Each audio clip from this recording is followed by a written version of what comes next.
अनंत कोटि ब्रह्मांड नायक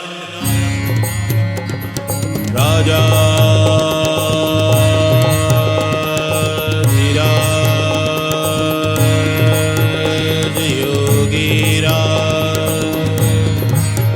परब्रह्म श्री सच्चिदानंद सद्गुरु श्री साईनाथ महाराज।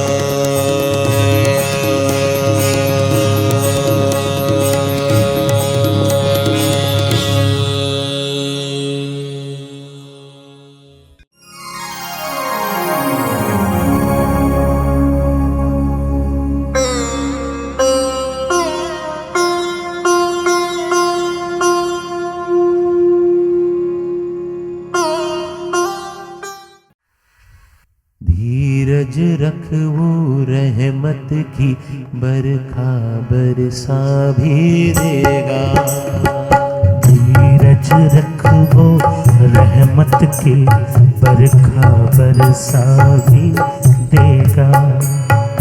धीरज रखवो रहमत की बरखा बरसा भी देगा।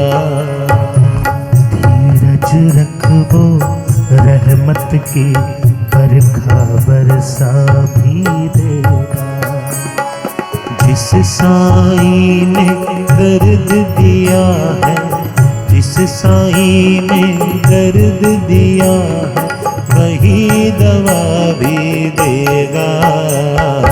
धीरज रखो रहमत की बरखा बरसा भी देगा। धीरज रखवो रहमत की बरखा बरसा भी देगा।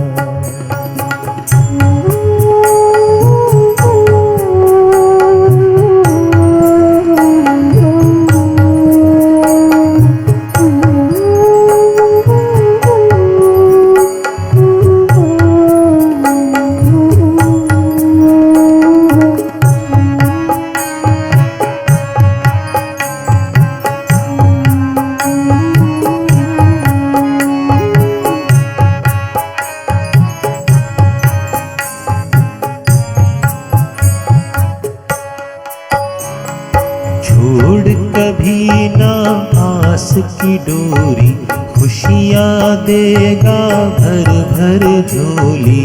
छोड़ कभी ना आस की डोरी, खुशियाँ देगा भर भर झोली। मगर वो गम की परछाई से तुझे डरा भी देगा।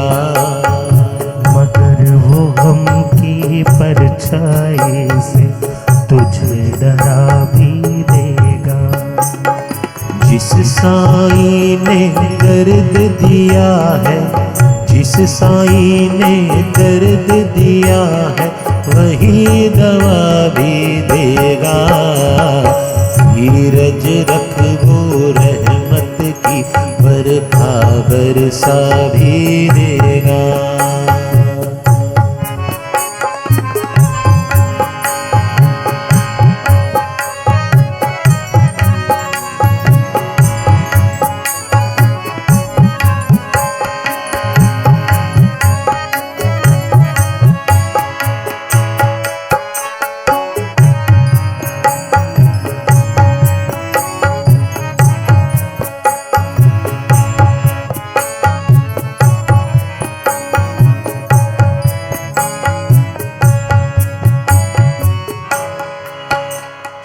जिसके हाथ में सबकी रेखा, उसकी ओर जिसने भी देखा। जिसके हाथ में सबकी रेखा, उसकी और जिसने भी देखा। सही समय पर मध्यम तारा वो चमका भी देगा। सही समय पर मध्यम तारा वो चमका भी देगा। जिस साईं ने दर्द दिया है, जिस साईं ने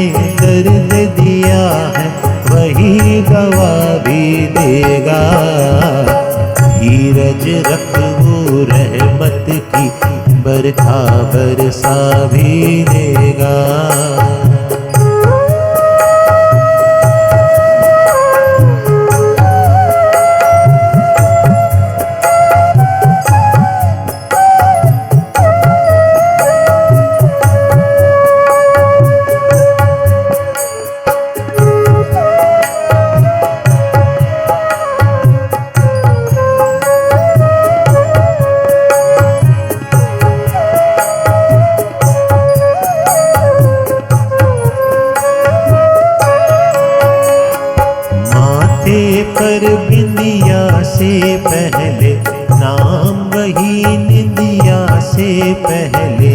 माथे पर बिंदिया से पहले, नाम वही निंदिया से पहले। एक दिन वो तेरी आशा को एक चेहरा भी देगा। एक दिन वो तेरी आशा को एक चेहरा भी देगा। जिस साईं ने दर्द दिया है, जिस साईं ने दर्द दिया है, वही दवा भी देगा। धीरज रख वो रहमत की बरखा बरसा भी देगा।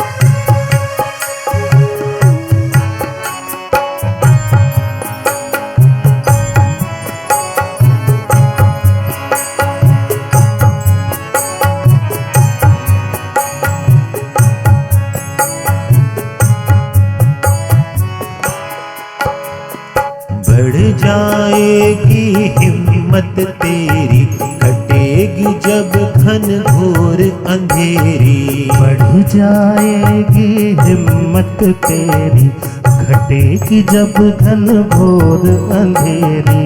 बूंद बूंद तरसाने वाला रस बरसा भी देगा। बूंद बूंद तरसाने वाला रस बरसा भी देगा। जिस साईं ने दर्द दिया है, जिस साईं ने दर्द दिया है, वही दवा भी देगा। धीरज रख वो रहमत की बरखा बरसा भी देगा। ओ धीरज रख वो रहमत की बरखा बरसा भी देगा। बरखा बरसा भी देगा। बरखा बरसा भी देगा। बरखा बरसा भी देगा।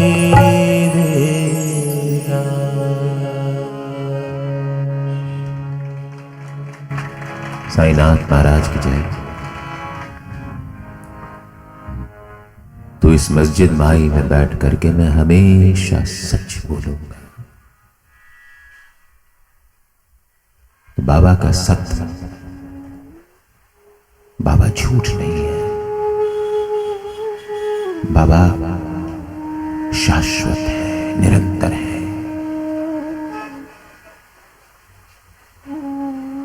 बाबा हमेशा है।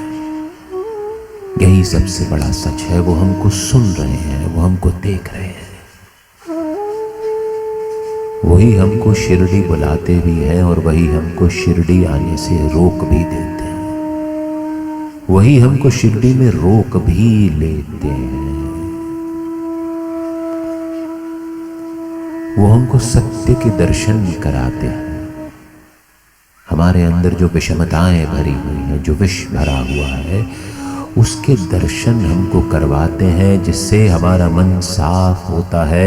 हम सत्य को पहचानने लगते हैं, हम झूठ से दूर होने लगते हैं और सत्य का प्रकाश हमारे अंदर चमकने लगता है, जिससे हम आनंदित हो उठते हैं। ये उनका सच्चिदानंद स्वरूप है। साईं के और हमारे रिश्ते में झूठ का कोई खाना नहीं है,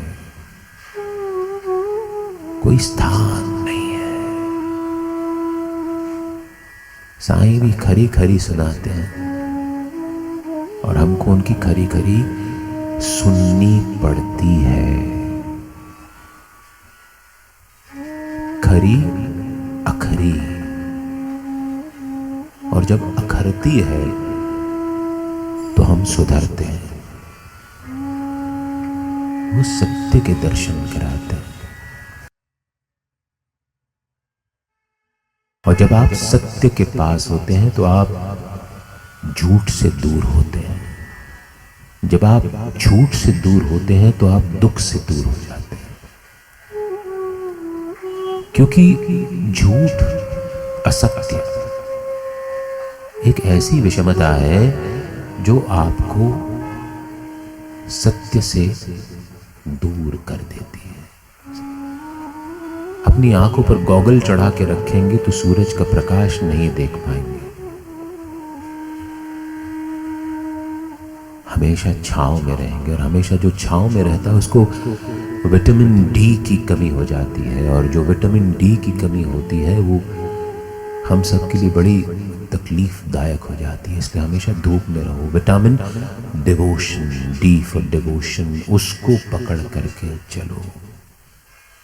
सत्य की धूप में तपना बड़ा बुरा लगता है सबको, लेकिन तपना अच्छा होता है। तप जाओगे तो भागोगे नहीं। झूठ लिए हुए इंसान यहां वहां छुपता फिरता है, भागता है। सत्य जिस इंसान के साथ होता है वो व्यक्ति हमेशा खड़ा रहता है, निडर, दृढ़ता पूर्वक,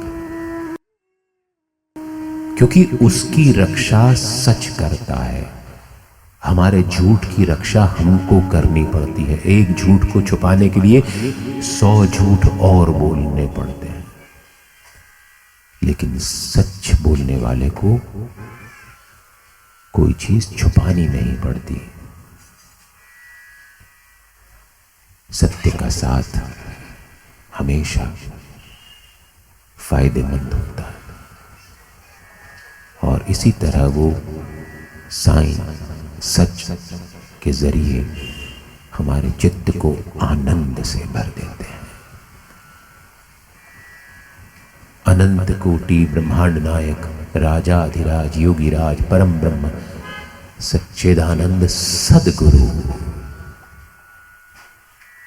हमने बाबा के गुरु स्वरूप की चर्चा की, उसमें सद जोड़ देते हैं, यानी जो सत्य के मार्ग पर चलने की हिम्मत दे, प्रेरणा दे।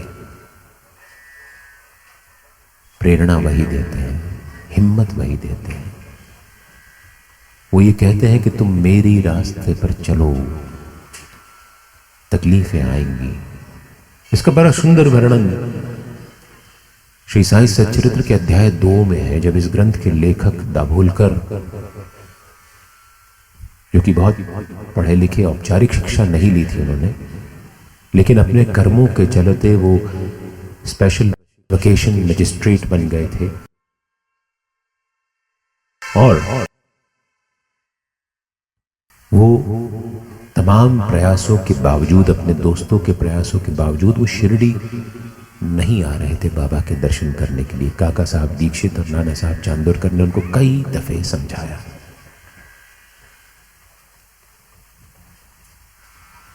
लेकिन जैसा होता है, उनके दोस्तों ने उनको दोस्ती का वास्ता दिया और वो शिरडी आ गए। उनके गुरु वगैरह के अस्तित्व में कोई विश्वास नहीं था। उन्होंने देखा था कि कैसे उनके एक परम मित्र के पुत्र को, जब वो मृत्यु शैया पर पड़ा था, एक गुरु की हाजिरी में उसकी व्याधि दूर करने के लिए प्रयास किए गए, लेकिन गुरु की हाजिरी भी कोई काम ना आई और वो बच्चा चल बसा। तो गुरु को लेकर के उनका मन विषाद से भर गया। गुरु किसी काम का नहीं होता, बेकार है, उनका ये मानना था। जब इन दोनों ने दोस्ती के उलाहने दिए तो दाभोलकर शिरडी आने को निकले, गलत ट्रेन में बैठ गए। अब बाबा को उनको शिरडी खींचना था, उनको बुलाना था, बुला लिया, खींच लिया। कोई एक व्यक्ति उस ट्रेन के डब्बे में चढ़ा, उससे बातचीत हुई। उन्होंने पूछा आप कहाँ जा रहे हैं? उन्होंने कहा मैं फला जगह जा रहा हूँ। इनसे पूछा आप कहाँ जा रहे हैं? बोले मैं तो मनमाड़ जाना चाह रहा हूँ। बोले ये ट्रेन मनमाड़ जाती नहीं है, वो तो सामने दूसरे प्लेटफॉर्म पे खड़ी जिस ट्रेन में आपको मनमाड़ जाना है। इनकी गलती को बाबा ने सुधारने भेज दिया, सत्य के मार्ग पर इनको खींचने के लिए। किसी गलत जगह पहुंच जाते तो शायद जीवन में दोबारा कभी शिरडी ना जाते, लेकिन ट्रेन में, दूसरी ट्रेन में बैठे, मनमाड़ उतरे, शिरडी आए। जब तक मस्जिद माई के दरवाजे पर पहुंचते बाबा अपनी सैर के लिए लेंडी बाग चले गए थे। लोगों ने कहा कि कोई बात नहीं, अभी तुम केवल धूल भेंट कर लो। जो संत लोग जो चलते हैं और उनके पैर से जो धूल उड़ती है, उसके दर्शन करना भी संतों के दर्शन करने के बराबर होता है, उसको धूल भेंट कहा जाता है। तो उनके बाकी लोगों ने कहा अभी तुम धूल भेंट कर लो, बाबा आएंगे तो उनसे मिल लेना। बाबा के चरणों से उड़ती हुई धूल को देख करके उनका मन भाव विभल हो उठा, संवेदनाओं का ज्वार उठ गया, रोमांचित हो गए। लेकिन नहाने के लिए वाड़े में पहुंचे। वाड़े में बाला साहेब भाटे से उनकी बहस होना शुरू हो गई कि गुरु की जरूरत क्या है। गुरु की जरूरत इनकी नजरों में थी नहीं। अब बाला साहेब भाटे जो कि खुद रिटायर्ड रेवेन्यू ऑफिसर थे, जो पहले एक जमाने में साईं बाबा के अस्तित्व को बिल्कुल नहीं मानते थे, वो शिरडी में ही आते जाते रहते, मस्जिद के सामने से दिन में 10 बार निकलते, लेकिन वो मस्जिद में कभी झांक करके नहीं देखते। बाबा की एक आदत थी कि उनकी कफनी जो थी वो फट जाती थी और उस कफनी को वो कभी धोनी माई को समर्पित कर देते थे और कभी ऐसे ही रास्ते पे आने जाने वाले पे किसी पे फेंक देते थे।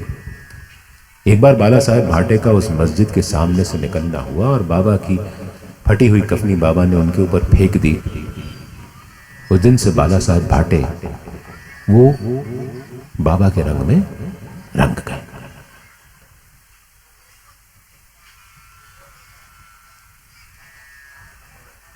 तो इन्हीं बाला साहेब भाटे के साथ इनकी बहस शुरू हो गई कि क्या जरूरत है गुरु की। दोनों अपने अपने तर्क दे रहे थे, दोनों एक दूसरे की बात नहीं मान रहे थे। अंत में बाला साहेब भाटे ने इनसे कहा कि महाशय, आप मेरी बात नहीं मानेंगे, मैं आपकी बात नहीं मानूंगा। इस बहस का कोई फायदा नहीं है। और वाकई में दाभोलकर जी इस ग्रंथ में स्वयं लिखते हैं कि इस बहस का परिणाम यह हुआ कि मेरे मन की शांति जाती रही। और हम सब भी जब बहस करते हैं तो ऐसा ही हमारे साथ होता है कि हम लोग बहस करते करते उस मुकाम पे पहुंच जाते हैं जहां पर यह महत्व का नहीं रहता कि सच्चाई क्या है। महत्व का ये हो जाता है कि किसकी बात सच मानी जाए। बहस हमेशा विचलित कर देती है और बिना बात की बहस तो हमेशा ही विचलित कर देती है।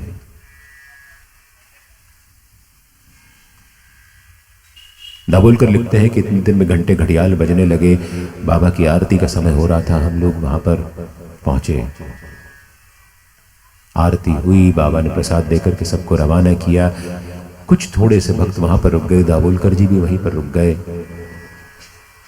काका साहब दीक्षित ने बाबा से प्रश्न किया कि बाबा कहां जाएं? बाबा ने कहा ऊपर जाओ। काका साहब दीक्षित ने पूछा मार्ग कैसा है बाबा? बाबा ने कहा बहुत टेढ़ा मेढ़ा, कंटकाकीर्ण, गड्ढों से भरा हुआ, रास्ते में जंगली जानवर भी मिलेंगे। बाबा ने कहा कोई पथ प्रदर्शक अगर साथ में होगा तो फिर कोई चिंता की बात नहीं है, तुम अपने गंतव्य तक पहुंच जाओगे। बहस हो रही थी वाड़े में कि गुरु की आवश्यकता क्या है। दाभोलकर इस बात को नहीं मान रहे थे और बाबा ने कितने सुंदर तरीके से उनकी भ्रांति को दूर कर दिया। अगर कोई पथ प्रदर्शक साथ में हो तो वो जीवन बदल देता है। उसकी कृपा ही जो है वो सब कुछ हमारा हो जाती है। वो हमको हमेशा लाड़ प्यार में रखता है। यहां पर दाभोलकर जी को अपनी गलती का एहसास हुआ और वो धीमे धीमे बाबा की ओर आकृष्ट होने लगे। ये हमारा ऐसा सदगुरु है जो हमको इसी तरह से लाड़ प्यार में रखता है। ये तो मेरे गुरु की कृपा है, मैं खुद से जुदा हो रहा हूँ, भीतर ही भीतर बढ़ रहा हूँ। ये तो मेरे गुरु की कृपा है।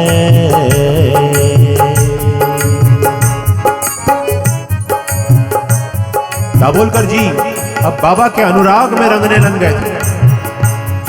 उन्हें लगने लगा था कि जीवन में सदगुरु का महत्व है, जो हमको गलत राह से निकाल करके सत की राह पर ले आता है, हमारे जीवन की गुत्थियां सुलझाता है, हर पहेली का जवाब देता है और हमको इस भाव से पार करा देता है। मेरा जीवन था एक पहेली, साई जब मुझको मिला नहीं था। मेरा जीवन था एक पहेली, साई जब मुझको मिला नहीं था। साई ने ऐसी कृपा बरसाई, हर पहेली सिरे से सुलझाई। ये तो मेरे गुरु की कृपा है।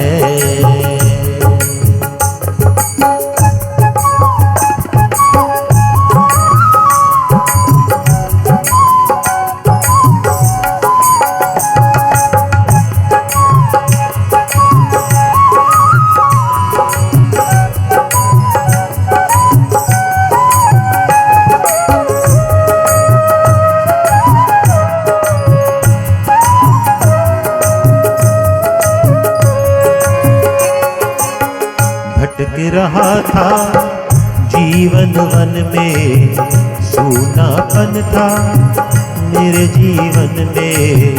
भटक रहा था जीवन वन में, सूनापन था मेरे जीवन में। साईं ने सुर ऐसा साधा, मिल गया मुझको बिछड़ा ज़माना।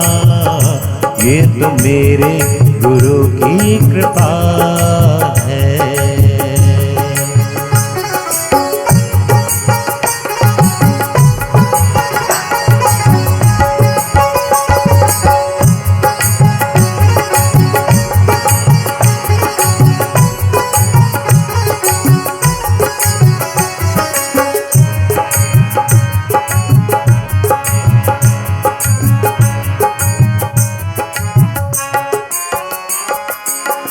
अपने आप में रहने वाला, खुद ही का भला सोचने वाला। अपने आप में रहने वाला, खुद ही का भला सोचने वाला। साईं ने उपयोगी बनाया, उपयोगी से योगी बनाया। साईं ने उपयोगी बनाया, उपयोगी से योगी बनाया। ये तो मेरे गुरु की कृपा है, मैं खुद से जुदा हो रहा हूँ, भीतर ही भीतर बढ़ रहा हूँ। ये तो मेरे गुरु की कृपा है। दाभोलकर जी अब बाबा के और पास आने लगे। इस वार्तालाप के खत्म होने के बाद बाबा ने दाभोलकर जी की तरफ इशारा करके कहा, और ये हेमाड पंत क्या कह रहे थे? याद रखिए, दाभोलकर जी से बाबा की पहली मुलाकात थी। उनका नाम था अन्ना साहब दाभोलकर, गोविंदराव रघुनाथ दाभोलकर, लेकिन बाबा ने उनको कहकर पुकारा हेमाड पंत। ये फॉर्मल एजुकेशन इन्होंने नहीं ली थी, 5वीं तक पढ़े थे, लेकिन सामान्य ज्ञान और तीक्ष्ण बुद्धि इनकी थी। इनके अचानक दिमाग में कौंध गया कि बाबा ने मेरी तरफ ये तंज क्यों कसा है, मेरी फिरकी क्यों ली है, मेरे साथ बाबा ये मजाक क्यों कर रहे हैं। कहां हिमाद्री पंत? हिमाद्री पंत महाराज रामदेव और महादेव के दरबार में मंत्री थे, निजाम स्टेट में। उन्होंने कई बड़ी बड़ी किताबें लिखी थी, राज प्रशस्ति, चतुर्वर्ग चिंतामणि। मराठी की मोढ़ी लिपि भी इन्हीं हिमाद्री पंत की देन थी। और single entry system of book keeping, आजकल हम लोग यूज करते हैं double entry system of book keeping accountancy में, टैली पे जो हम लोग करते हैं। इसके पहले ledger, cash book, every debit has a credit and every credit has a corresponding debit, ये सब हम लोग सीखते हैं। ये डबल एंट्री सिस्टम है। ये पहले सिंगल एंट्री सिस्टम होता था, जिसकी कमियों के चलते डबल एंट्री सिस्टम उपयोग में आया। ये सिंगल एंट्री सिस्टम भी हिमाद्री पंत का इजाद किया हुआ था। तो इतने समृद्ध व्यक्ति से मेरी तुलना बाबा कैसे कर रहे हैं? लेकिन हमने कल भी बात की थी कि बाबा सदैव समाधि में रहते थे। उनके लिए किसी का भी भूतकाल, वर्तमान काल और भविष्य काल एक साथ चलता था। दाभोलकर जी को देख करके वो समझ गए थे कि इनके जिम्मे शिरडी साईं बाबा संस्थान का बहुत बड़ा काम आने वाला है। उन्होंने इस पावन ग्रंथ की रचना की और शिरडी साईं बाबा संस्थान में कई कई सालों तक मंत्री के पद पर, सचिव के पद पर कायम रहे और बहुत सुचारू रूप से इन्होंने पूरा संस्थान चलाया। ये ग्रंथ कैसे उनको लिखने की प्रेरणा हुई, इसकी बड़ी एक रोचक कहानी है।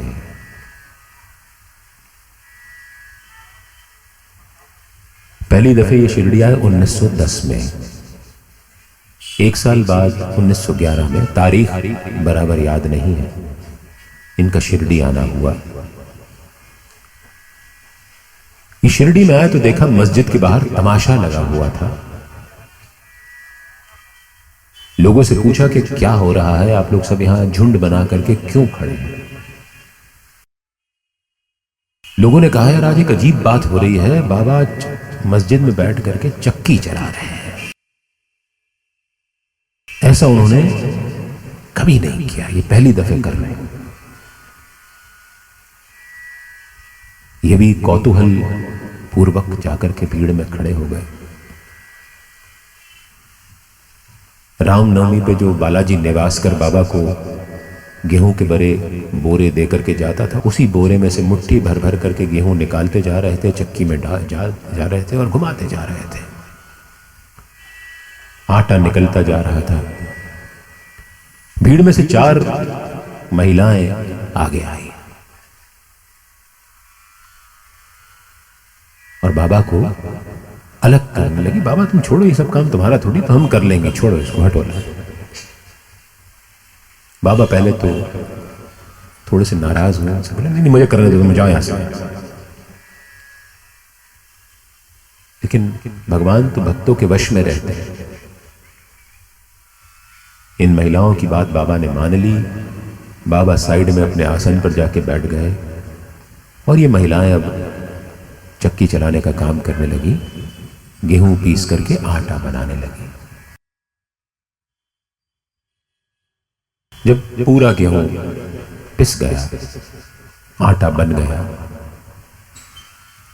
तो इन चारों महिलाओं ने आपस में मंत्रणा की, बातचीत की कि बाबा का तो कोई घर परिवार है नहीं, बाल बच्चे हैं नहीं, इतने आटे का करेंगे क्या वो।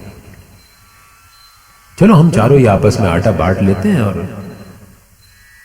चलो घर चल। उन्होंने ये काम करना शुरू किया। बाबा का देखना हुआ।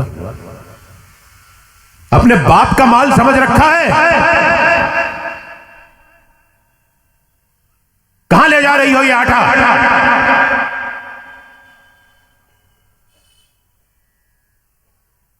चुपचाप इसको उठाओ और शिरडी गांव की मेड़ पर जार करके डाला।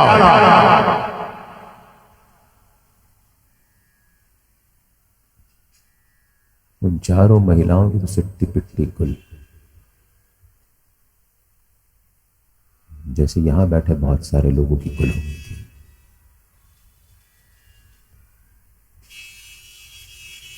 बाबा ने गांव के कुछ लोग जो तमाशा देख रहे थे उनको बुलाया और शिरडी गांव की मेड़ पर आटा डाला गया। ये पूरी घटना को दाभोलकर जी देख रहे थे। उनको समझ में नहीं आया कि बाबा ने क्या किया। फिर पता चला कि आस पड़ोस के गांव में हैजा बुरी तरह फैला हुआ है और बाबा ने शिरडी गांव के लोगों को हैजे से बचाने के लिए ये पूरी लीला की।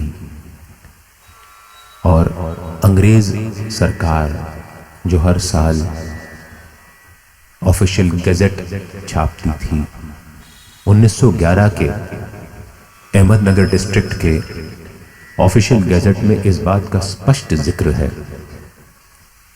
कि उस साल हैजे से शिरडी में एक भी मौत नहीं हुई। क्या आटे से हैजा रुक सकता है? तर्क की दृष्टि से देखें तो यह बात बेतुकी समझ में आती है, लेकिन साईं बाबा बेतुके नहीं है, अतार्किक नहीं है। साईं तर्कों से परे है। आज हम उनकी ऊर्जा के रहस्यों को नहीं समझ सकते। ठीक उसी तरह जिस तरह किसी जमाने में टेलीफोन पे बात करना असंभव माना जाता था कि दूर के लोग से कैसे बात करेंगे। लालटेन के जमाने में बिजली होगी ऐसा किसी ने सोचा नहीं था। तब बात अतार्किक लगती थी, लेकिन साईं बाबा अतार्किक नहीं है, तर्कों से परे है। उनकी शक्ति, उनकी ऊर्जा, उनकी क्षमता के बारे में जिस दिन हम भास कर पाएंगे उस दिन हम शायद साईं को समझने के थोड़े से करीब आ पाए।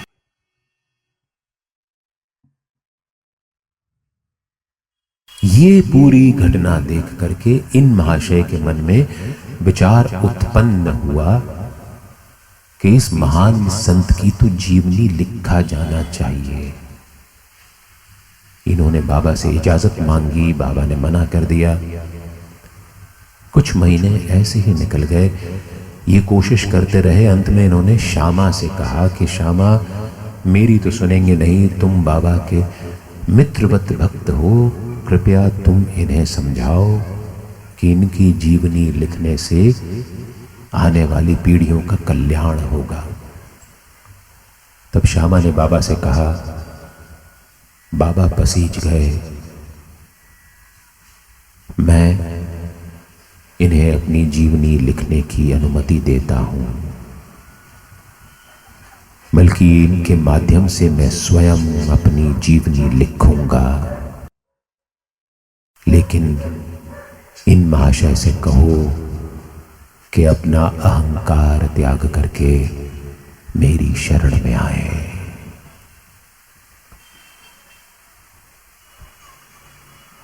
ऑफर है, लेकिन terms and conditions apply. Asterisk का साइन बना हुआ है छोटा सा ऊपर। इन्हें अपना अहंकार छोड़ करके मेरी शरण में आना होगा। जब मेरी जीवनी का पठन किया जाएगा, जब मेरे भक्त मेरी लीलाओं का श्रवण करेंगे, उनके मन से भय दूर होता जाएगा, उनके प्रारब्ध जल करके खत्म हो जाएंगे और मैं उन्हें मुक्त कर दूंगा। 5वीं तक पढ़ा लिखा व्यक्ति,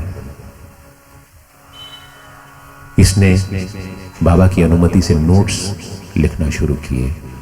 शिरडी के गांव वालों को अपने नोट्स रखने के लिए कुछ कागज दिए, कलम दी। इन्हें अनुमति मिली 1911 में, बाबा ने समाधि ली 1918 में। 1923 में श्री साईं बाबा संस्थान शिरडी ने सिलसिलेवार साईं लीला मासिक पत्रिका में इस ग्रंथ को छापना शुरू किया। इसका उपसंहार लिख पाते उसके पहले दाभोलकर जी बाबा की शरणागत हो गए।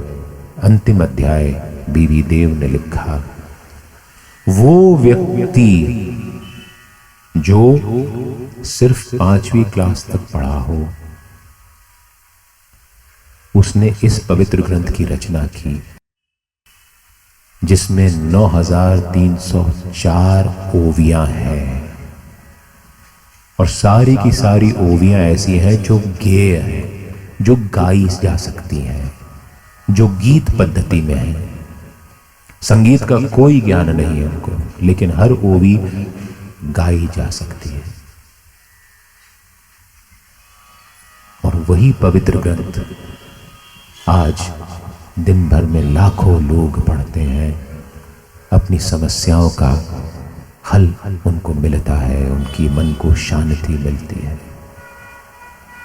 ये वो पवित्र ग्रंथ है जिसकी रचना सद्गुरु के कारण संभव हो पाए। अनंत कोटि ब्रह्मांड नायक राजाधिराज योगीराज परब्रह्म श्री सच्चिदानंद सद्गुरु साईनाथ महाराज। अब साईं पे आ जाए, साईं साईनाथ जयकारे की बात कर रहे हैं ना, तो अंतिम उस पे आए तो सही। साईं कैसे? हमने परसों बात की थी, बाबा पहली बार जब शिरडी में आए थे तो कुछ वक्त तक के रुके थे, 15-16 साल के थे। उसके बाद वो गायब हो गए थे। उसके बाद वो चांद पाटिल को एक जंगल में मिल गए। वो आप सब फिल्म में देख लीजिएगा, पूरी कहानी लंबी है, समय समाप्ति की ओर है। कैसे चांद पाटिल के साले की बारात में वो शिरडी दोबारा आए, कैसे उन्होंने जंगल में जब चांद पाटिल की घोड़ी गुम गई थी, कैसे उन्होंने ढूंढने में मदद की और किस तरह उन्होंने जमीन से अंगार निकाल करके और पानी निकाल करके चिलम जलाई। ये सब हम इस सच्चरित्र ग्रंथ में भी पढ़ सकते हैं और शिरडी के साईं बाबा फिल्म भी देख सकते हैं। सीरियलों पे बहुत विश्वास मत करिए, क्योंकि सीरियल जो है वो केवल मनोरंजन के लिए बनते हैं, उसमें ऐतिहासिक तथ्य नहीं होते, तो इन सीरियलों पे आप मत जाइएगा। सत्य को जानने का, हम सतगुरु सच्चिदानंद की बात कर रहे हैं ना। सीरियल आप मनोरंजन के लिए जरूर देखिए, कोई दिक्कत नहीं है। तो चांद पाटिल के साले की बारात में, और मैं आपको पूरी बातें बताऊंगा भी नहीं, क्योंकि कथा जो होती है उसमें तृष्णा और तृप्ति दोनों साथ साथ चलते हैं। कथा अगर कोई प्रश्नों के उत्तर देती भी है तो कोई नए प्रश्न भी आपके दिमाग में खड़े कर करके जाती है। इसी कारण से कथा में हमेशा तृष्णा और तृप्ति साथ साथ चलते हैं। अगर कथा ने आपको एक ही बार में तृप्त कर दिया तो समय का सूर्य जब भड़केगा तो ये सब इवापोरेट हो जाएगा, वाष्प बन के उड़ जाएगा। इसलिए धीमी धीमी बारिश होते रहने दीजिए। कभी कुछ, इस साल कुछ, अगले साल अगर बाबा ने मर्जी दी तो फिर कुछ बात करेंगे बाबा पे। तो चांद पाटिल के साले की बारात में बाबा शिरडी दोबारा आए। तब तक उनका नाम किसी को नहीं पता था, वो उनका दूसरा प्रवास था शिरडी में।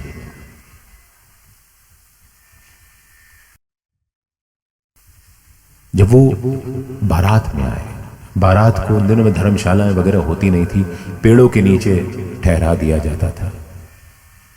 तो शिरडी के बाहर बरगद के पेड़ के नीचे चांद पाटिल के साले की बारात को रुकने की व्यवस्था दी गई। पूरी बारात शिरडी गांव चली गई। ये अलमस्त फकीर टहलता टहलता खंडोबा मंदिर के पास पहुंचा। इसने सोचा कि मैं आज रात को मंदिर में ही रुक जाता हूं। मंदिर का भोला भाला पुजारी मालसापति उसको बाहर ही मिल गया। सूफी किस्म के वस्त्र पहने हुए, सिर पे फेटा बांधे हुए, दाढ़ी वाला व्यक्ति। मालसापति जो कि पढ़े लिखे बिल्कुल नहीं थे, उनके मुख से न जाने वो कौन सी घड़ी थी कि उनके मुख से निकल आया या, मराठी में या यानी आओ, या साईं, आओ साईं। साईं दरअसल सूफी संप्रदाय में जो परम पद पा जाते हैं उनको साईं कहा जाता है। इस शब्द का प्रयोग कबीर ने भी अपने दोहों में किया है। साईं इतना दीजिए जामे कुटुंब समाए, मैं भी भूखा ना रहूं साधु न भूखा जाए।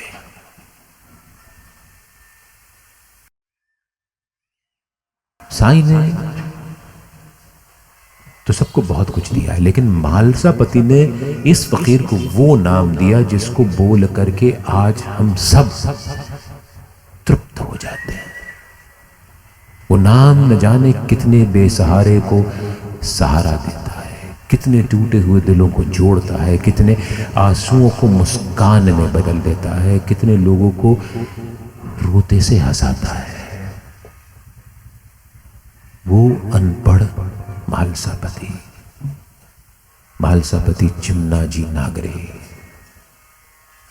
उसने बाबा को नाम दिया साईं, साईनाथ। कथा अपने विराम की ओर जा रही है, तो आइए हम इस मालसापति को याद करते हुए नाम के दीप की महिमा का गुणगान करते हैं। साईनाथ, हम अपने जयकारे के अंतिम चरण की ओर पहुंच रहे हैं। नाम का दीप जला ले अंधेरा, पल भर में मिट जाए। नाम का दीप जला ले अंधेरा, पल भर में मिट जाए। पल भर में मिट जाए, पल भर में मिट जाए अंधेरा, पल भर में मिट जाए। नाम का दीप जला ले अंधेरा, पल भर में मिट जाए।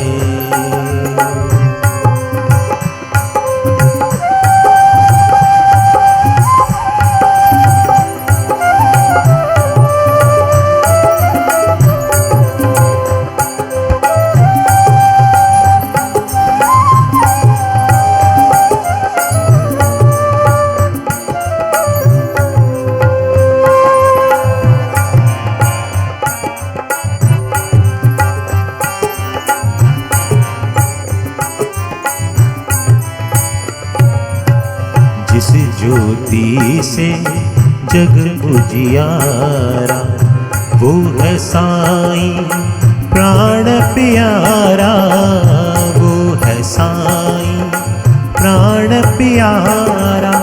इसमें मनवा रमा ले, इसमें मनवा रमा ले अंधेरा, पल भर में मिट जाए। नाम का दीप जला ले, अंधेरा पल भर में मिट जाए।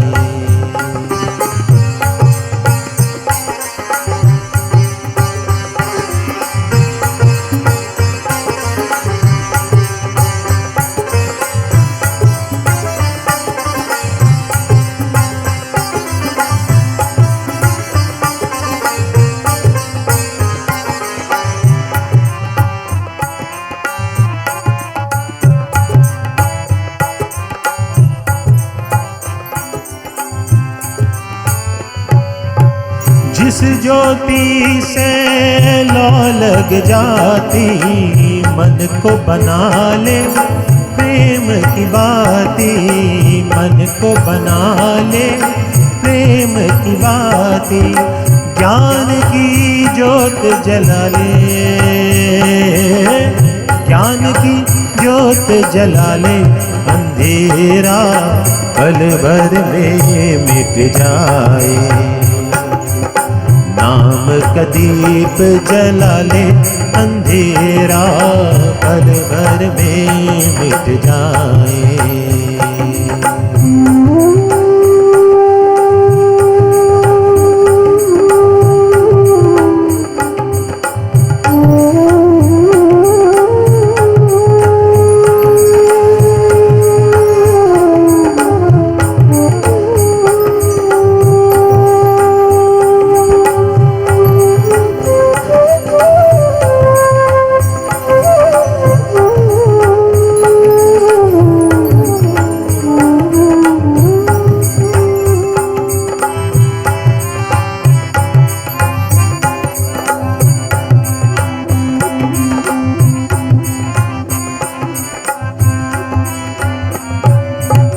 भजन से गूंजे मन का मंदिर, सूरज समाधि लग जाए फिर, सूरज समाधि लग जाए फिर। ज्ञान की ज्योत जला ले,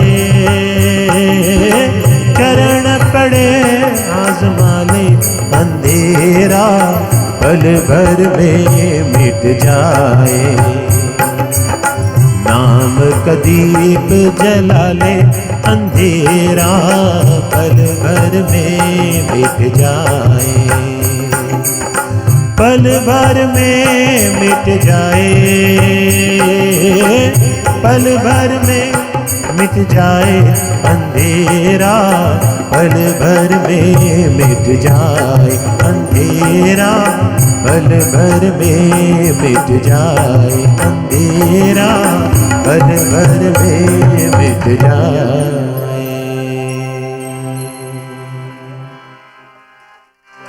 साईनाथ महाराज की जय। तो अब हम इस कथा के आखिरी पड़ाव पर पहुंचते पहुंचते जयकारे के अंतिम शब्द की ओर आ गए हैं। परसों से बाबा चर्चा करा रहे हैं कि बाबा के जयकारे का अर्थ क्या होता है। अनंत कोटि ब्रह्मांड नायक राजाधिराज योगीराज परब्रह्म श्री सच्चिदानंद सद्गुरु साईनाथ। अब हम आखिरी शब्द पर आ गए हैं, महाराज। वो महान आत्मा जिसका राज पूरी धरा पर, पूरी सृष्टि पर चलता हो, वो होता है महाराज। उस जमाने में दादा साहब खापरडे ने साईं बाबा को साईं महाराज कह करके संबोधित करना शुरू किया। यूं कहा जाए कि दादा साहब खापरडे ही वो पहले व्यक्ति थे जिन्होंने बाबा को महाराज कहना शुरू किया। तो जाहिर है जब महाराज हैं तो उनकी आभा भी निराली होनी चाहिए, और अपनी निराली आभा को भक्तों की दृष्टि से उद्धत करने के लिए, उसको प्रकाशित करने के लिए, उसको चारित्रिक रूप से उभारने के लिए बाबा ने एक मौका दे दिया। 9 दिसंबर 1910 बाबा ने एक अनूठा क्रम शुरू कर दिया कि वो एक रात छोड़ करके चावड़ी में जाकर के सोने लगे। एक रात मस्जिद में आई, एक रात चावड़ी, एक रात मस्जिद में आई, एक रात चावड़ी, और ये क्रम उनका समाधि पर्यंत चला। धीरे धीरे पहले तो शुरुआत में बाबा चले जाते, 2-4 लोग उनके साथ चले जाते, लेकिन धीमे धीमे इसने एक जुलूस की शक्ल इख्तियार कर ली। फिर धीरे धीरे कुछ भक्तों ने बाबा को चांदी की पालकी भेंट में दे दी। अब मस्जिद में तो पालकी रखने की जगह थी नहीं, उसको मस्जिद माई के पास वाली गली में रख दिया जाता था। उस पे 4 कोनों पे 4 हाथी जड़े हुए थे चांदी के। वो रात को चोर चुरा करके ले गए। राधा कृष्ण माई बड़ी विचलित हुई कि बाबा आप मस्जिद में पालकी को रखने नहीं देते और बाहर से चोर जो है वो हाथी चुरा करके ले गए। बाबा ने कहा अच्छा हुआ जान छूटी। हमारा महाराज ऐसा था कि इसको किसी दंभ से कोई लेना देना नहीं था। पालकी आई लेकिन पालकी में बैठते नहीं थे। जिस रात पालकी निकलनी होती थी, बाबा जब मस्जिद माई से चावड़ी चल करके जाते, पूरी मस्जिद को फूल हारों से तोरणों से सजा दिया जाता। शाम से ही राम नाम संकीर्तन शुरू हो जाता, बाबा के भजन गाने शुरू हो जाते। पूरा शिरडी गांव धीरे धीरे धीरे धीरे मस्जिद माई की तरफ आने लगता। बाबा अपने स्थान पर बैठे हुए हैं, चारों तरफ दीप प्रज्वलित हो गए हैं, बाहर लालटेन लेकर के लोग खड़े हुए हैं, दुंदुबियां बज रही हैं, ताल ताशे बज रहे हैं। बाबा के पास तात्या पाटिल आते हैं, बाबा के लिए सुनहरा शेला लेकर के आते हैं, बाबा को हाथ पकड़ करके उठाते हैं, बाबा को शेला पहनाते हैं। बाबा अपने स्थान से खड़े होकर के बाहर आ रहे हैं। धीमे धीमे बाबा मस्जिद की सीढ़ियां उतरते हैं। मस्जिद की सीढ़ियों पर रखे हुए दीपकों को बाबा अपने हाथों से जब बुझाते हुए नीचे उतरते हैं। बाहर सब नाचना शुरू कर देते हैं। साईनाथ महाराज की जय जयकारा लगना शुरू हो जाता है। बाबा उस जुलूस में शामिल हो जाते हैं और ये साईं बाबा की पालकी निकलना शुरू हो गई है।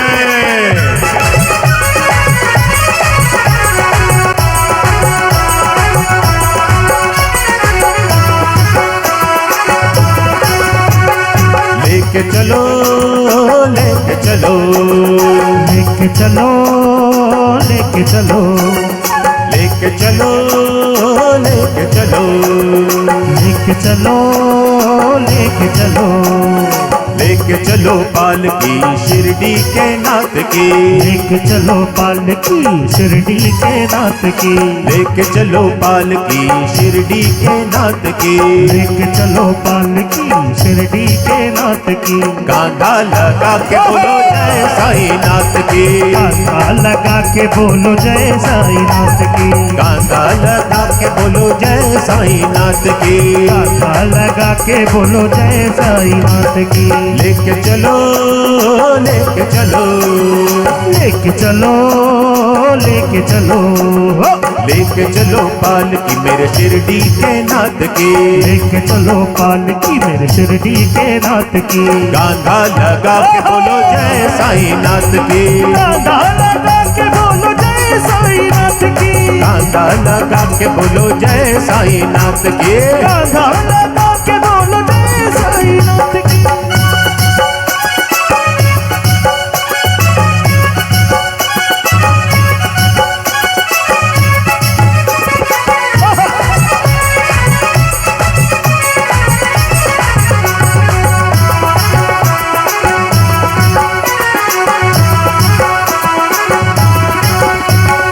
आसानी से कट जाएगा बंदे तेरा रास्ता। हर एक पल जब करता चल तू साईं के नाम का। आसानी से कट जाएगा बंदे तेरा रास्ता। हर एक पल जब करता चल तू साईं के नाम का।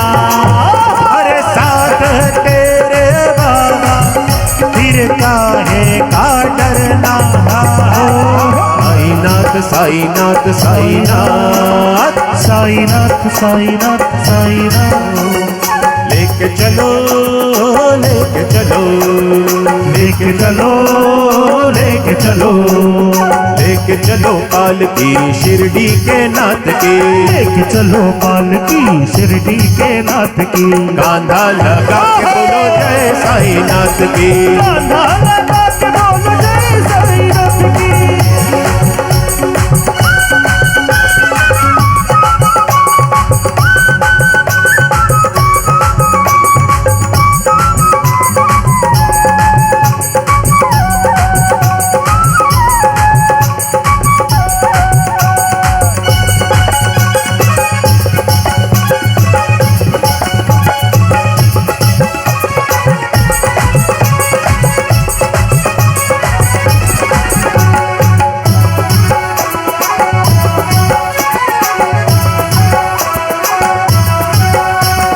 मालिक है वो सबसे बड़ा, सब कुछ है वो देखता, रखता है वो सबकी खबर, आसन पे बैठा हुआ।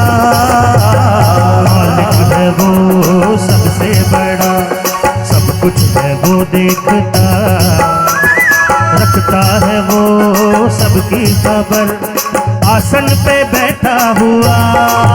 अरे साथ तेरे बाबा तू आगे बढ़ता जा जा जा, हो साथ है तेरे बाबा तू आगे बढ़ता जा। साईनाथ साईनाथ साईनाथ साईनाथ साईनाथ साईनाथ लेके चलो चलो रे चलो, लेके चलो लेके चलो लेके चलो पालकी शिरडी के नाथ की, लेके चलो पालकी शिरडी के नाथ की। कांधा लगा के बोलो जय साईनाथ की, कांधा लगा के बोलो जय साईनाथ की।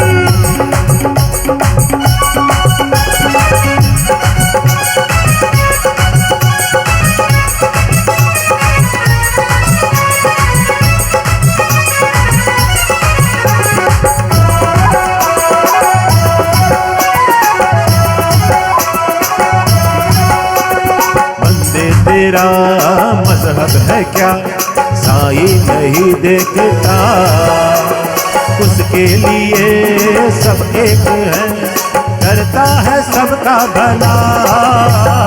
बंदे तेरा मजहब है क्या साई नहीं देखता, उसके लिए सब एक है, करता है सबका भला।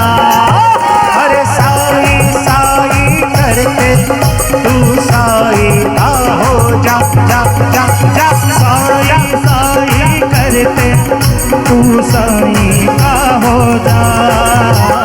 साईनाथ साईनाथ साईनाथ साईनाथ साईनाथ साईनाथ लेके चलो चलो चलो चलो चलो चलो चलो लेके चलो लेके चलो लेके चलो पालकी शिरडी के नाथ की, लेके चलो पालकी शिरडी के नाथ की। कांधा लगा के बोलो जय साईनाथ के, कांधा लगा के बोलो जय साईनाथ की, कांधा लगा के बोलो जय साईनाथ की, कांधा लगा के बोलो जय साईनाथ की। कांधा लगा के बोलो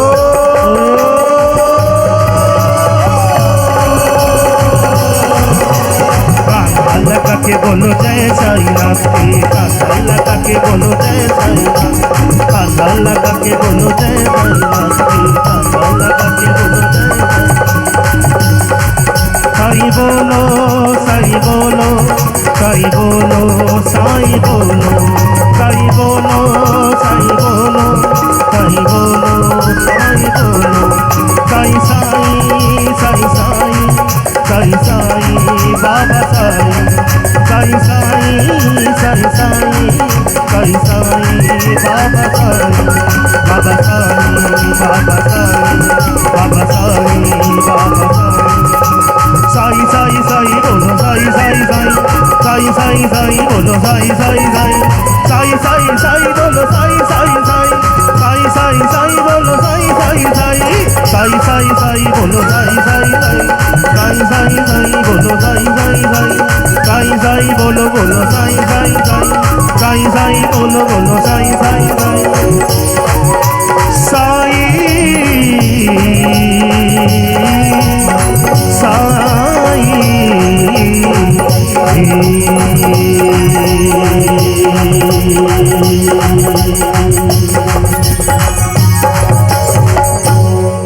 साईनाथ महाराज की। अब बाबा भी जो है वो चावड़ी में पहुंच गए हैं पालकी के साथ, और अब बाबा के भी सोने का समय हो रहा है। आप लोग भी अपने अपने स्थान पर बैठ जाइए ताकि कथा को अपने विराम की ओर ले जाया जा सके। चावड़ी में कोई 15-16 गद्दे लगा दिए जाते थे पहले से, उनके ऊपर सफेद चादरें बिछा दी जाती थी। चावड़ी पहुंचने पर बाबा अपने आसन पर बैठते, उनकी षोडशोपचार पूजा होती और तात्या पाटिल बाबा को अपने हाथों से स्वयं चिलम लगाते थे। वो क्रम आज भी चल रहा है, जब तात्या पाटिल के वंशज बाबा को आज भी चिलम लगाते हैं उनके चित्र को। और जिन्होंने ये करिश्मा देखा है और ये जो आपसे बात कर रहा है, उसे भी ये सौभाग्य मिला है कि जब वो चिलम बाबा के मुख से लगाई जाती है तो आज भी उसमें से बाकायदा 3 कश उठते हुए दिखते हैं। ये साईनाथ है।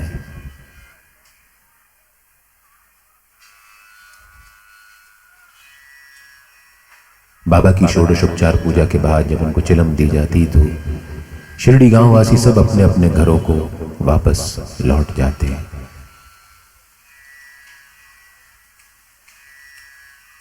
आखिर में तात्या निकलते, बाबा को एक लाल गुलाब का फूल दे करके। जब तात्या निकल रहे होते तो बाबा उनसे कहते कि तात्या तू घर तो जा रहा है,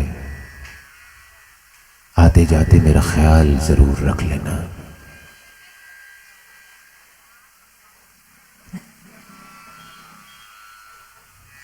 बाबा ने ये क्रम क्यों शुरू किया कि एक रात मस्जिद में आई, एक रात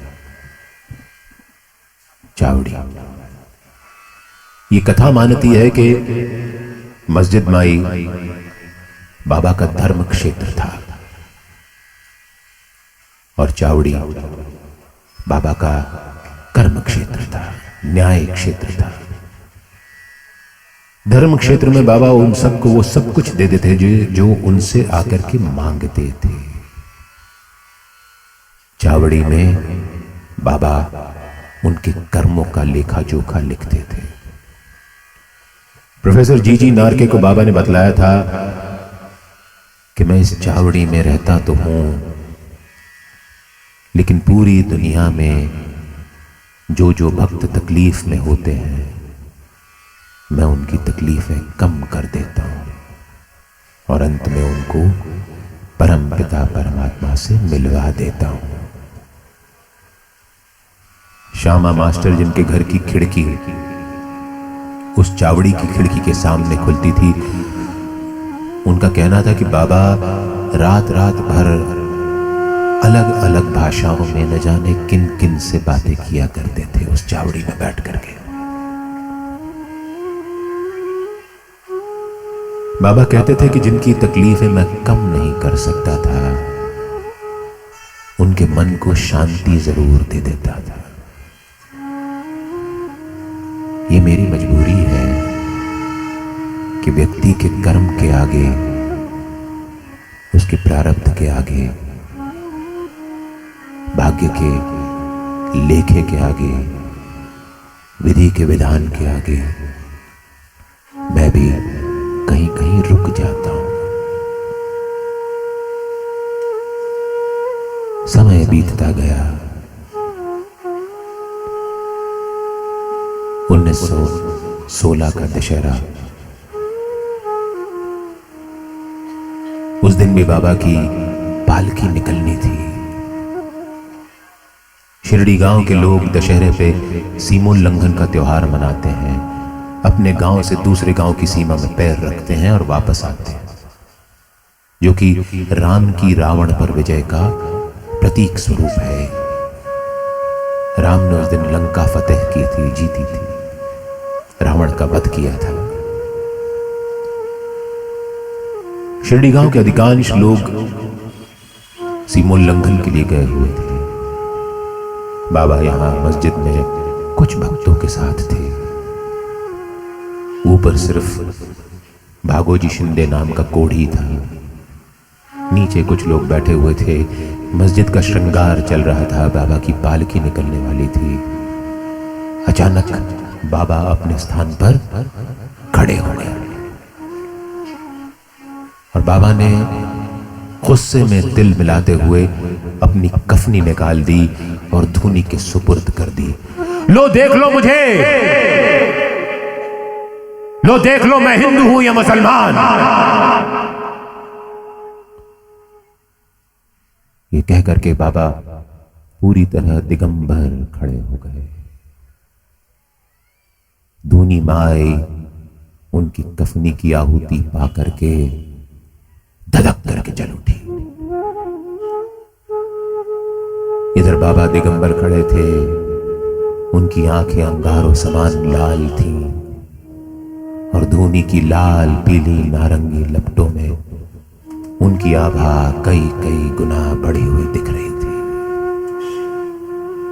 किसी की हिम्मत नहीं थी कि बाबा के पास जाते। लोगों को लगने लगा कि आज शायद पालकी ना निकल पाए। बाबा की दहाड़ सुन करके शिरडी गांव के लोग भागे भागे आए। कोई ऊपर ना चढ़ पाया। तब भागोजी शिंदे आगे बढ़े। उन्होंने बाबा को नया लंगोट और नई कफनी पहनाई। बाबा ने उनसे कहा, ये मेरा सीमोल्लंघन है।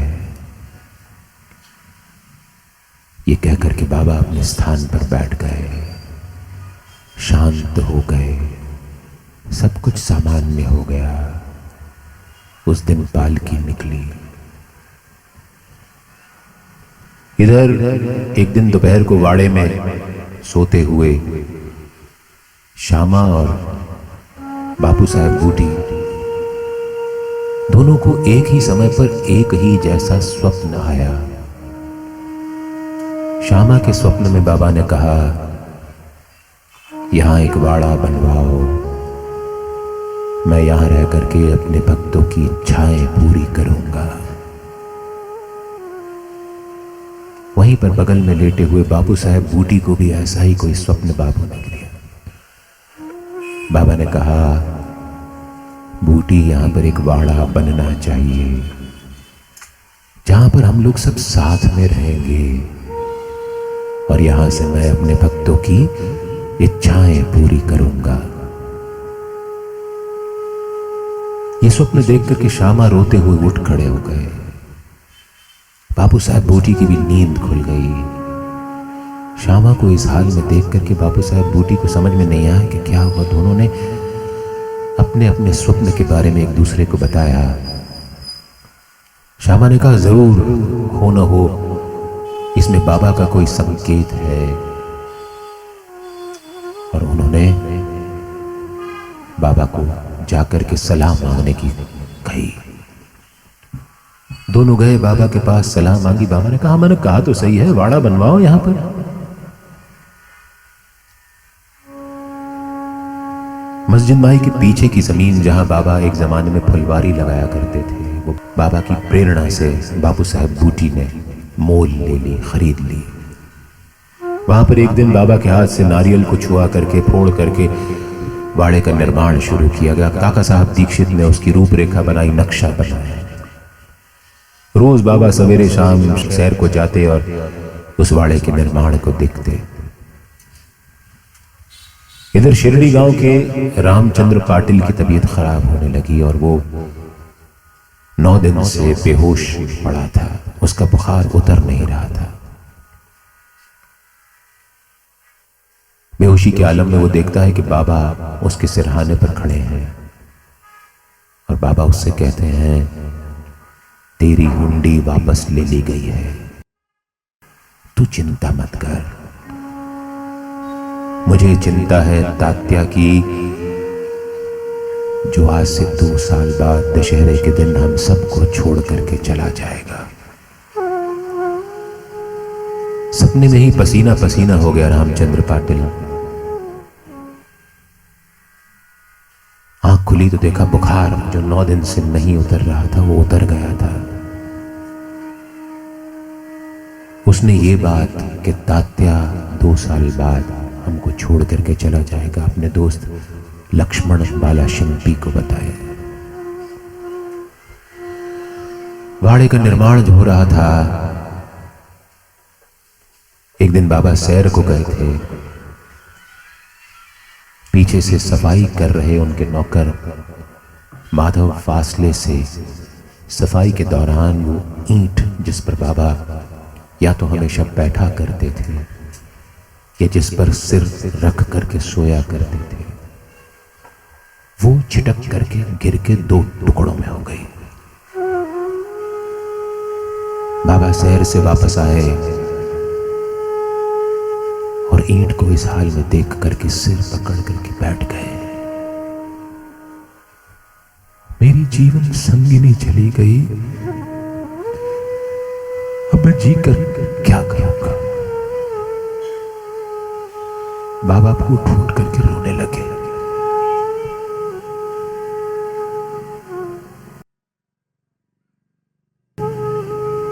वाड़े के निर्माण के दौरान श्यामा एक दिन बाबा के पास आए कि बाबा, बूटी की इच्छा है कि यहां पर एक बीचों बीच चबूतरा बनाया जाए जिस पर कृष्ण की मूर्ति स्थापित की जाए। बाबा ने कहा, जरूर वाड़ा बनना चाहिए। अगस्त 1918 खत्म होते होते बाबा ने भिक्षाटन पे जाना बंद कर दिया था। अब वो चल फिर नहीं सकते थे। अपने स्थान पर कभी वो प्रोफेसर नारके को, कभी वो तात्या को, कभी श्यामा को, कभी मालसपति को भेज देते थे भिक्षा मांगने। एक दिन उन्होंने मालेगांव के बन्ने मियां फकीर के बेटे को बुलाया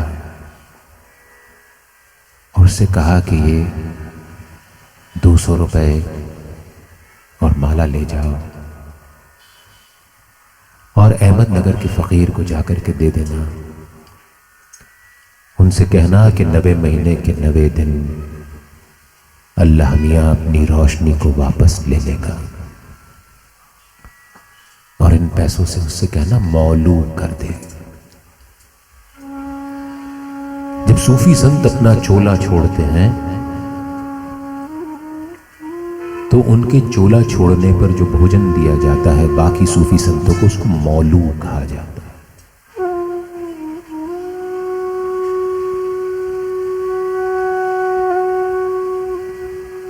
9 सितंबर 1918 दासगणु महाराज ने महेश्वर के तट पर श्री साईनाथ स्तवन मंजरी की रचना पूरी की। उनकी इच्छा थी कि वो स्तवन मंजरी स्वयं जाकर के बाबा को सुनाए और फिर वितरित करें। सितंबर खत्म होते होते अक्टूबर आ गया। बाबा की हालत बिगड़ने लगी। वहां तात्या अचानक से बीमार पड़ गया। इधर बाबा खांसते, वहां तात्या खांसता। यहां बाबा की हथड़ियों से खून निकलता, वहां तात्या की खांसी में खून निकलता। मानो दोनों एक ही तरह से बीमार पड़े हों और दोनों अलग अलग स्थानों पर थे। 8 अक्टूबर 1918 बाबा ने श्रीमान वजे से कहा कि मुझे राम विजय पढ़ करके सुनाओ। श्रीमान वजे ने राम विजय पढ़ना शुरू किया। दिन रात पढ़ते रहे, बाबा उसको सुनते।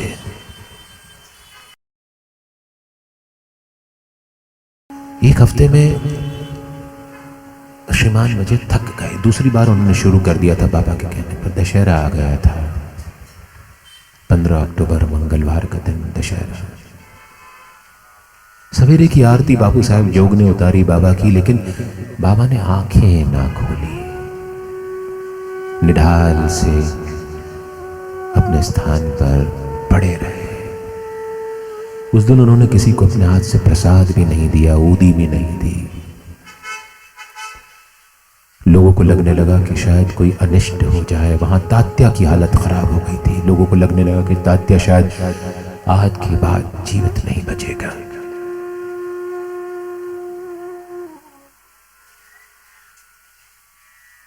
आरती के बाद सब भक्तों की इच्छा थी कि वो मस्जिद में ही रुक जाएं, बाबा को देखते रहें। लेकिन बाबा ने थोड़ी देर के लिए आंखें खोली और डांट डपट करके सबको कहा कि जाओ अपने घर जाओ, मुझे कुछ नहीं होने वाला, जाओ खाना खा के फिर वापस आ जाना। सब लोग चले गए, सिर्फ 6 लोग मस्जिद में रुक गए।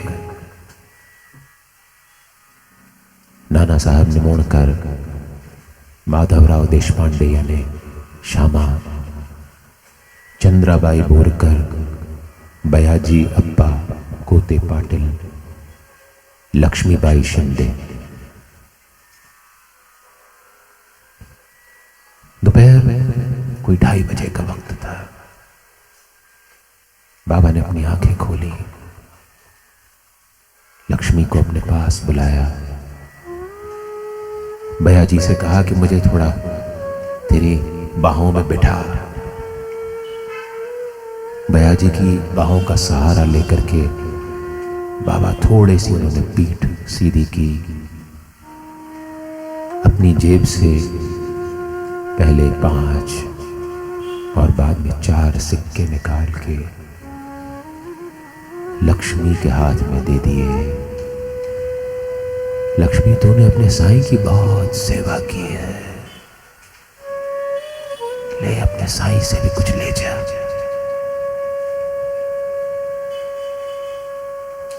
कह करके बाबा बयाजी के हाथों में झूल गए। बयाजी को सुनाई दिया, मुझे अब यहां अच्छा नहीं लगता, मुझे वाड़े में ले चलो। ये सुनकर के बयाजी ने तुरंत नाना साहब को आवाज दी। नाना साहब ने मोड़ कर को पानी लाइए। नाना साहब ग्लास में पानी लेकर के बाबा के पास गए, उनके मुंह में पानी डाला। पानी एक तरफ लुढ़क गया। नाना साहब के मुख से निकला, देवा। बाबा समाधि ले चुके थे।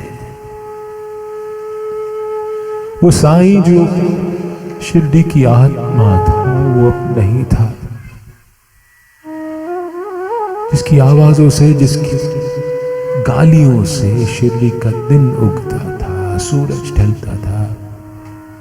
जो भीख मांगने जाता तो शिरडी में मानो बहार आ जाती, वो साईं अब नहीं था। जिसके आशीर्वाद से न जाने कितने लोगों की किस्मत खुल गई थी, वो साईं अब नहीं था। वो साईं चला गया था। आग की तरह ये बात पूरी शिरडी में फैल गई। सब वहीं पर रोने लगे। जो जहां था वहीं अपना सिर पकड़ करके रोने लगा। किसी को सूझ नहीं रहा था ये क्या हो गया। साईं के बिना शिरडी का तसव्वुर भी कोई नहीं कर सकता था। शिरडी खत्म हो गई, लोगों का कहना था कि बाबा नहीं है ये शिरडी क्या रहेगी।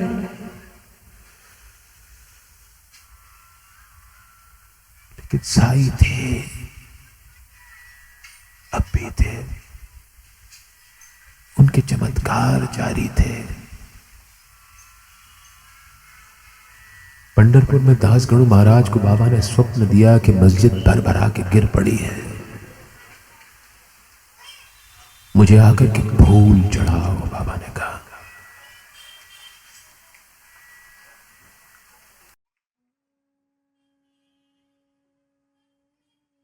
शिरडी के ग्राम पुरोहित लक्ष्मण मामा को बाबा ने स्वप्न देकर के कहा कि जोग तो समझता है मैं मर गया, वो आरती नहीं करेगा, तुम जाओ और मेरी काकड़ आरती करो।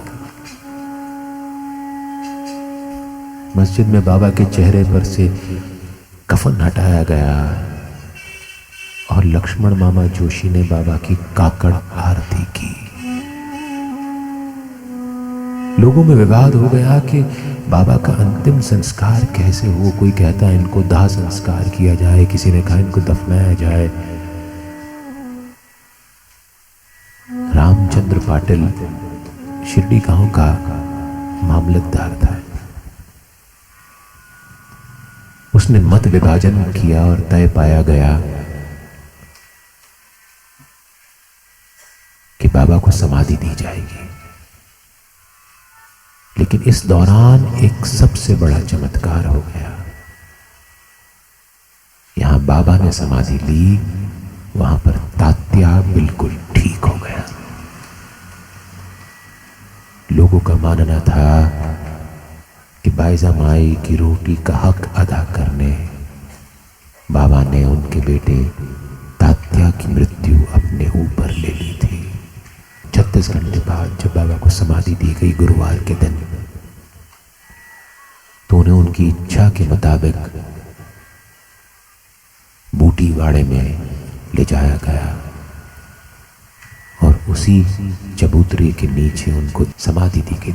उनके साथ उनकी वो टूटी हुई ईंट, उनकी एक टोपी, एक कफनी, उनका सटका, सुई और धागा, क्योंकि बाबा अपने फटे कपड़े खुद सिलते थे, वो भी समाधि में रखा गया।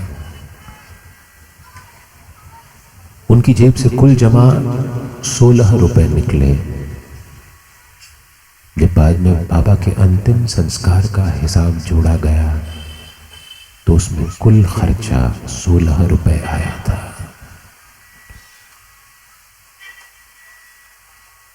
बूटीवाड़ा बन गया समाधि मंदिर। कृष्ण मुरलीधर की मूर्ति आई और आज भी वो दीक्षित वाड़े में बने हुए साईं बाबा के म्यूजियम में वो मूर्ति जो उस चबूतरे पर लगाई जाना थी आज भी रखी हुई है।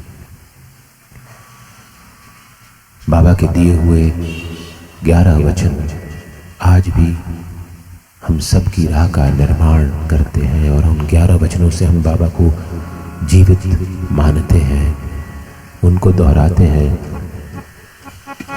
और आइए हम सब भी बाबा को याद करते हैं, उनके 11 वचनों को दोहराएं।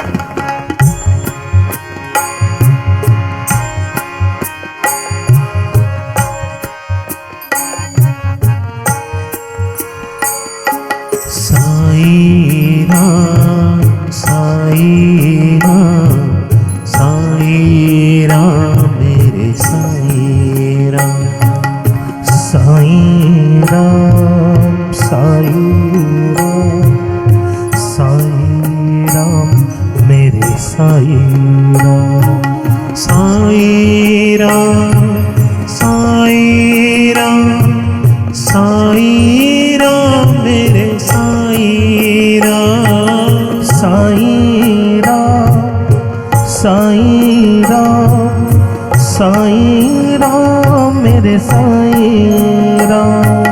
जो शिरडी में आएगा आफत दूर भगाएगा, जो शिरडी में आफत दूर भगाएगा। चढ़े समाधि की सीढ़ी पर पैर तले दुख की पीढ़ी कर। चढ़े समाधि की सीढ़ी पर पैर तले दुख की पीढ़ी कर। त्याग शरीर चला जाऊंगा, भक्त है तू दौड़ा आऊंगा। त्याग शरीर चला जाऊंगा, भक्त है तू दौड़ा आऊंगा।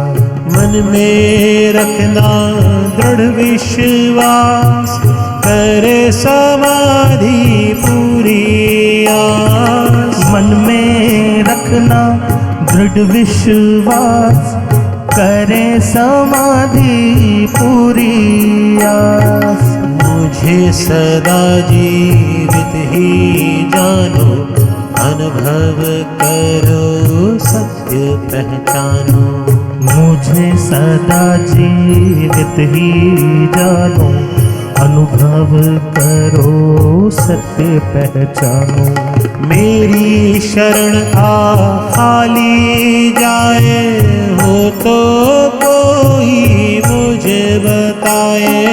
मेरी शरण आ खाली जाए, हो तो कोई मुझे बताए।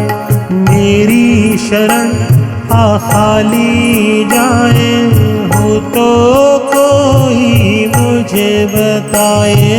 मेरी शरण आ खाली जाए, हो तो कोई मुझे बताए। जैसा भाव रहा जिस जन का, वैसा रूप हुआ मेरे मन का। जैसा भाव रहा जिस जन का, वैसा रूप हुआ मेरे मन का। भार तुम्हारा मुझ पर होगा, वचन मेरा झूठा होगा। भार तुम्हारा मुझ पर होगा, वचन मेरा झूठा होगा।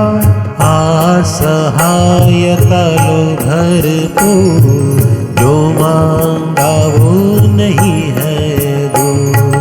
असहायता लो भरपूर, जो मांगा वो नहीं है दूर। मुझ में लीन वचन मन काया, उसका ऋण न कभी चुकाया। मुझ में लीन वचन मन काया, उसका ऋण ना कभी चुकाया। धन्य धन्य वह भक्त अनन्य, मेरी शरण तज जिसे न अन्य। धन्य धन्य वह भक्त अनन्य, मेरी शरण तज जिसे ना अन्य। साई राम साई राम साई राम मेरे साई राम।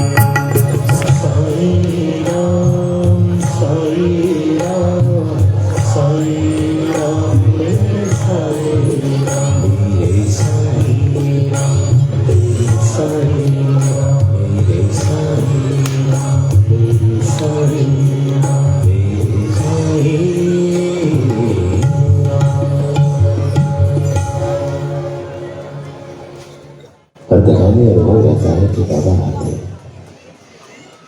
न सिर्फ अपनी कथा स्वयं बलवान है, खुद भी सुन रहे हैं। इस कथा में भी अनेक दफे ऐसा आवाज हुआ कि बाबा एक बुलवा रहे हैं, सुन। और क्यों ना हो, जब भक्तों का इतना तीव्र भाव होगा कि बाबा अपने पास जाते हैं। बाबा तो आपको कौन कहता है कि कौन कहता है साईनाथ आते नहीं, कौन कहता है साईनाथ आते नहीं, कौन कहता है साईनाथ आते नहीं, कौन कहता है साईनाथ आते नहीं, इन भक्तों की तरह तुम बुलाते नहीं, की तरह तुम बुलाते नहीं, इन भक्तों की तरह तुम बुलाते नहीं, तुम बुलाते नहीं, कौन कहता है साईं मेरे नाचते नहीं, कौन कहता है साईं मेरे नाचते नहीं, कौन कहता है साईनाथ नाचते नहीं, कौन कहता है साईनाथ नाचते नहीं, इन भक्तों की तरह तुम नचाते नहीं, इन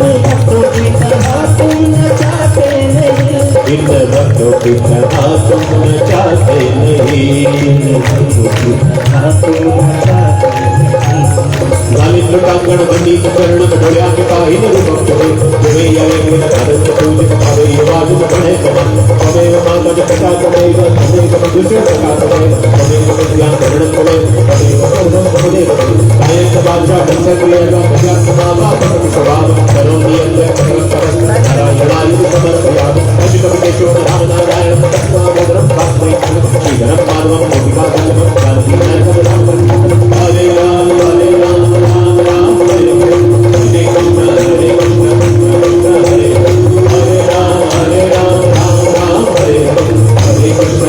कृष्ण कृष्ण हरे हरे राम राम राम हरे हरे हरे कृष्ण हरे कृष्ण कृष्ण कृष्ण हरे हरे राम राम राम हरे हरे हरे कृष्ण हरे कृष्ण कृष्ण कृष्ण हरे हरे राम राम राम हरे हरे हरे कृष्ण हरे कृष्ण कृष्ण कृष्ण हरे भला करो भला करो बंधु पालू भला करो भला करो भला करो बंधु पालू भला करो भला करो भला करो बंधु पालू भला करो भला करो भला करो बंधु पालू भला करो भला करो भला करो बंधु पालू भला करो भला करो भला करो बंधु पालू भला करो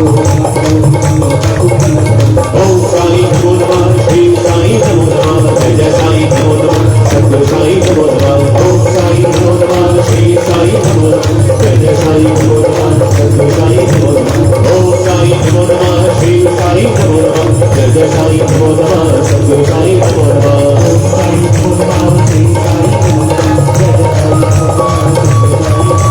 जय साईं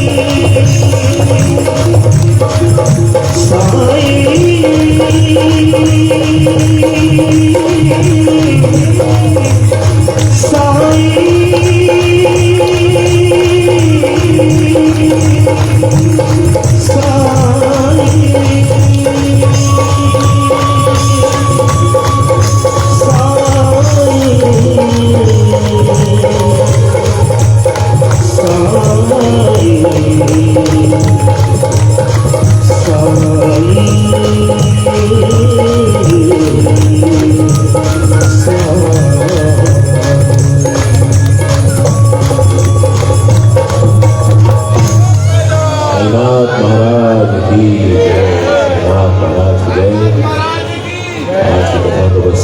यहीं पर विराम दिया जाता है क्योंकि कथा कभी समाप्त नहीं होती। आज विराम देने के लिए सब अपने नए गंतव्य को सफर करेंगे। आप सभी से ये प्रार्थना है कि जीवन में कभी हताश न होइएगा, अपने मन का भाव कभी भूलिएगा मत, कभी मुश्किलों से घबराइएगा मत।